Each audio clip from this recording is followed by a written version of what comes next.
Bonjour à tous, j'espère que vous allez bien. Alors aujourd'hui je ne vous rejoins pas pour une vidéo taroscope de la semaine. D'ailleurs je tiens à préciser que je ne la ferai pas cette semaine. J'ai été malade toute la semaine et j'ai pris du retard sur d'autres choses. Donc cette semaine je ne ferai pas de taroscope, d'accord? Donc je suis désolée. Pour ceux qui ont besoin de réponses et qui n'ont pas encore été voir les vidéos pour votre signe du mois de mars, allez-y, d'accord? Ça peut vous aider. Là, j'avais envie de faire des vidéos différentes, de proposer une compréhension différente du relationnel, d'accord? De ce qui se passe dans vos relations amoureuses. Je vais le faire en 2 vidéos, donc je vais faire une vidéo ici pour expliquer pourquoi c'est important de guérir ses blessures émotionnelles, qu'est-ce que c'est, etc., etc. Et puis je ferai une deuxième vidéo sur les liens FJ, pour expliquer aussi notamment d'où ça vient et des choses qu'on ne vous dit pas forcément sur YouTube et qu'il est important de connaître. Donc là on est parti. Je vais vous expliquer quelque chose, une notion qui est importante dans le relationnel sentimental, c'est la notion des stratégies de compensation des traumas. Les traumas étant des blessures émotionnelles que vous avez eues dans votre vie. Ça va varier pour chacun d'entre vous, d'accord? Il y a une liste longue comme le bras de blessures diverses, d'accord? On les classe quand même en 5 principales blessures qui prennent des formes différentes pour chacun d'entre vous, d'accord? Donc la trahison, l'injustice, l'abandon, le rejet et l'humiliation, d'accord? Je pense que ça, vous en avez déjà entendu parler, notamment pour les personnes qui sont en lien FJ. Maintenant, je vais vous expliquer ce que c'est parce que je pense que ça peut vous donner une explication, une compréhension différente de vos relations en général. Ok?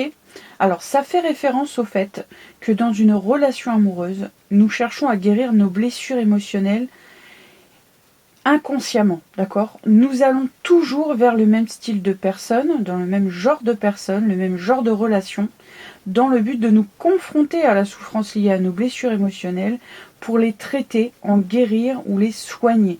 C'est l'âme qui veut ça, d'accord? Vous pouvez pas, c'est inconscient, d'accord? Bon, voilà.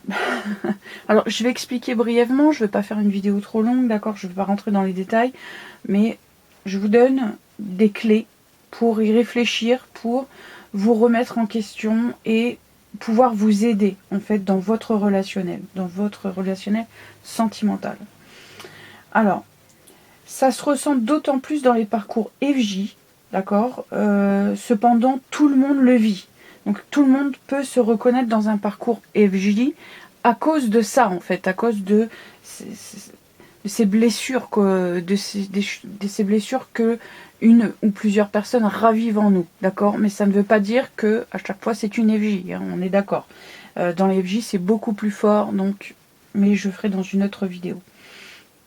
Alors, ici nous expliquerons que les blessures émotionnelles sont en fait des traumas, donc des traumatismes, des chocs liés à un événement précis qui vous a surpris, choqué, qui vous a fait croire à un moment donné de votre vie que vous ne méritiez pas l'amour, et qui la plupart du temps se traduit par de la dépendance affective ou d'autres dépendances, d'accord? Et c'est ce qui fait que ça merde d'un point de vue relationnel, d'accord? On va dire ça comme ça, hein, pour donner une image claire. Alors, de cet état, d'accord, naît ce que l'on nomme la stratégie de compensation des traumas, donc des blessures si vous préférez, qui peut se traduire de 2 façons, mais les 2 façons ont pour but de ne pas faire face à ces blessures, d'accord? De nier et d'être dans le déni. La première façon, c'est le fait de s'accrocher, et là on va retrouver l'attitude du chaser dans un lien flamme jumelle, hein, pour ceux qui s'y reconnaissent. On s'accroche fermement à quelque chose, on a besoin de contrôler, d'accord? C'est inconscient, parfois on le fait consciemment, mais c'est souvent inconscient, d'accord? Et ça va se traduire par de la dépendance affective dans un lien, ok? Bon, oui, j'ai pris mes notes, hein, parce que quand même. Alors, il faut savoir que cette stratégie, elle vous empêche de regarder la vérité en face, de vous transformer. En fait, vous transformez les faits de manière inconsciente parce que vous refusez d'accepter de traiter vos blessures émotionnelles, d'accord? Vous refusez de voir les choses en face, mais c'est une opportunité, ça ravive des choses douloureuses en vous, et vous avez peur que la personne vous quitte, etc., vous laisse, vous abandonne, vous rejette, etc. Et du coup, vous vous accrochez de plus en plus. C'est de là naît de la dépendance affective. Vous pensez que l'amour doit se mériter et qu'en persévérant ou en vous accrochant, vous obtiendrez le droit d'être aimé. Vous avez une croyance erronée qu'il faut souffrir en amour. D'accord? Donc j'espère que si vous vous êtes reconnu ici, donc vous pouvez être chaser comme vous pouvez être simplement dans une relation normale, il n'y a pas de souci. J'espère que ça va vous aider à voir clair et à travailler là-dessus. Ici, je ne vais pas vous dire comment travailler dessus parce que ça va dépendre de plein de choses différemment dans votre vie. Mais vous pouvez justement vous renseigner, d'accord, auprès de thérapeutes, de psychologues, de psychiatres, ce que vous voulez. Simplement le fait déjà d'en prendre conscience, ça peut vous faire comprendre la relation dans laquelle vous êtes actuellement ou la relation précédente ou les schémas karmiques, d'accord, dans lesquels vous êtes rentré, le fait de revivre à chaque fois ce genre de relation. Et ça peut vraiment vous aider à en guérir, à en sortir. Voilà. Ensuite, il y a la deuxième qu'on va appeler, c'est le fait de fuir une relation, d'accord. Et ça, c'est le runner qui fait ça dans un parcours FJ, pour ceux qui le sont, mais dans une relation normale aussi, d'accord, normale entre guillemets. Une relation qui a merdé ou qui ne fonctionne pas bien, d'accord.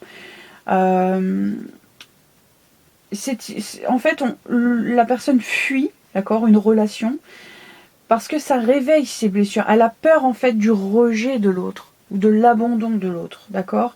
En fait, on a des blessures similaires, mais chacun a une stratégie différente d'y faire face, d'accord, enfin de la fuir entre guillemets. Donc c'est une fuite en avant, d'accord. On s'auto-sabote. On se dit que c'est la meilleure chose à faire.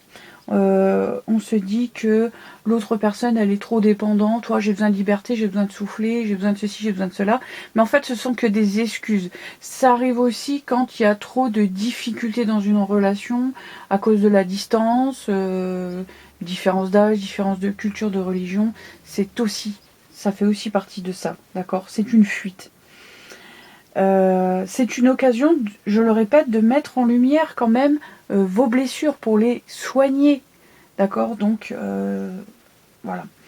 En résultant de tout ça, faire face à vos peurs, c'est faire face à vos blessures pour vous permettre de les soigner, de mettre en lumière le trauma précis, le choc, qui déclenche cette réaction chez vous de fuir ou de vous accrocher à la personne, par rapport à la personne, et de pouvoir être capable dans une relation de se dire ok, ça c'est cette blessure que cette personne elle réveille en moi et donc il faut que je soigne ça.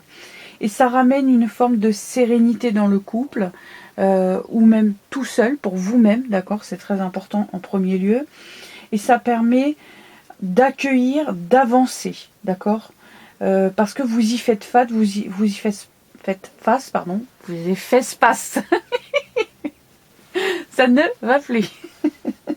Vous y faites face et donc vous accueillez, vous avancez, d'accord, et ça vous permet de ne plus reproduire les schémas karmiques, d'accord, donc le même genre de relation, parce que vous courez et puis vous voyez je fuis, tu me suis et machin là, vous voyez ce que c'est, hein, bon voilà. Alors, il y a d'autres méthodes pour faire face à tout ça, mais je vous mettrai en garde quand même contre certaines formes d'hypnose, notamment celle qui vous fait revivre des vies antérieures. Pourquoi ? Parce que on a déjà des traumas dans cette vie. Personne n'est né sans trauma, d'accord ? Sans blessure émotionnelle. Personne dans sa vie n'en a jamais eu, c'est impossible. On en a tous à guérir, etc. Mais on a déjà cette vie, d'accord, ces blessures, les blessures de cette vie à traiter.